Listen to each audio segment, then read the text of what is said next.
Hello, my name is Joe Brat. The reason why I'm here is I want to tell you a little bit about me. I was maybe 19 years old, and I told you that my father was shot and killed by John Gotti, and I became very good friends with the detective who was the arresting officer on the John Gotti case, and had him serve, I think, 2 years for killing my father. We became good friends because I was with my father a lot. I gave him a lot of information, and I got to look up to him. He was a detective, nice guy. His name was Ray Taylor. Well, what Ray Taylor did for me is I was hanging out with the wrong crew, and I was looking at a lot of trouble, probably going to get arrested.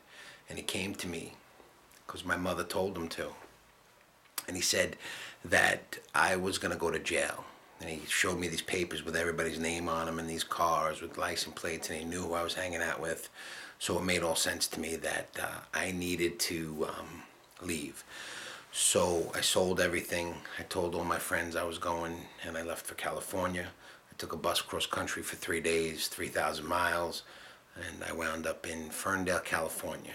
And when I went to Ferndale, as I got there, I found out everyone did get arrested who I was hanging out with and doing bad things with. So I did come back, and I did grow up. I still did bad things. I didn't change because I had no treatment. I took a bus cross country, but I was still with me. No matter where I went, I was still afraid. No matter where I went, I was still with that Joey who was not complete. So now in recovery, I learned how to be me, the best me I possibly can be. And that's why when I do interventions, I do them angry, because I know I'm talking to the devil when I talk to these kids. I told a kid I'll knock his teeth out if he talks to me like he's talking to his mother, because I'm not his mother. I'm here to save his life. A guy told me he was going to shoot me, stab me with a baseball bat. I didn't run. I waited for him to come down, and eventually he went for help. Not everybody gets it the first time. I met a man who did 72 detoxes.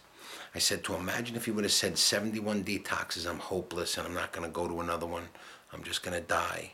And this man had 20 years sober after 72 detoxes. Now, I don't know what it takes for some people, hopefully not 72 detoxes, but sometimes one time is not enough. Sometimes you need more than one time. 28 days is because the insurance company says 28 days they'll pay for, but 28 days is a drop in the bucket. And people who do opiates know that it takes 28 days just to get over the pain of coming off of opiates. They won't pay for detox because you're on opiates. It's not deadly, it's just painful. But I also know that people have killed other people just to get another pill. The pharmacy in Long Island, the guy shot the people behind the counter because they wanted more pills because they didn't want to go through the pain anymore. That's the horror of this disease. That's what happens. It is deadly. It is deadly. And the insurance companies say we're not paying.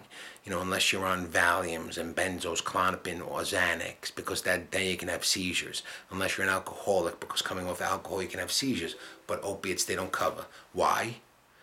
Because they say so, and nobody fights it. That's ridiculous. We pay insurance to have insurance cover us. This is not a different disease. It's deadly. We cannot allow our insurance companies to take our children, our loved ones' lives in their hands and tell us how they do it and how they should be treated, because they're not their kids. They don't love them.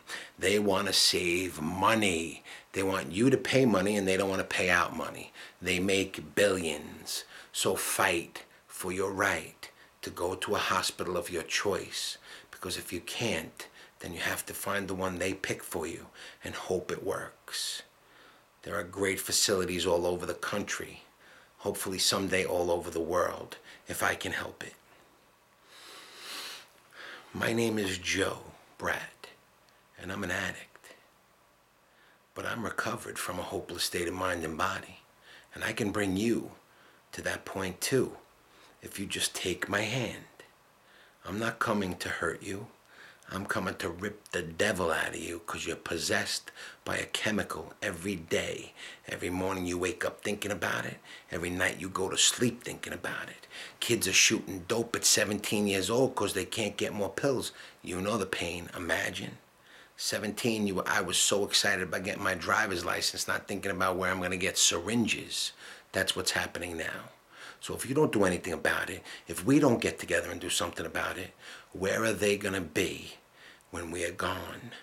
We leave this earth to them. If we don't help them to grow and to recover and to get into treatment and recovery and go to meetings, meeting makers make it. It saved my life. I'm here to direct them to the path. Some are going to die. A gentleman told me if they die, you still have to walk over the bodies because you have to save other people. There are some people you can save. Don't give up, Joe. I'm not giving up. I'm waiting for you. And I wait for people to come to me. I've been knocking on doors now and telling people I heard your kid's on drugs. We need to help them. Because parents are so ashamed, embarrassed, imprisoned themselves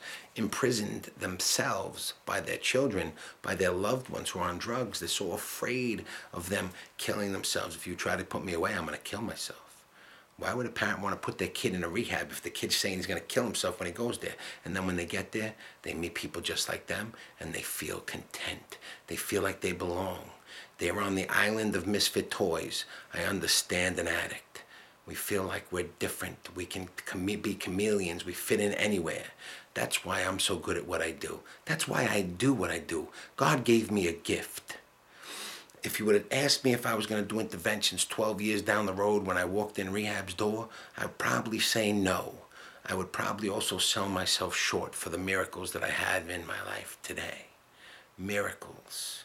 Family. Loved ones. No locked out doors. Nobody telling me I owe them money. Nobody trying to hurt me. And me not trying to hurt me either. Come on. That's why we do what we do. That's why I do what I do.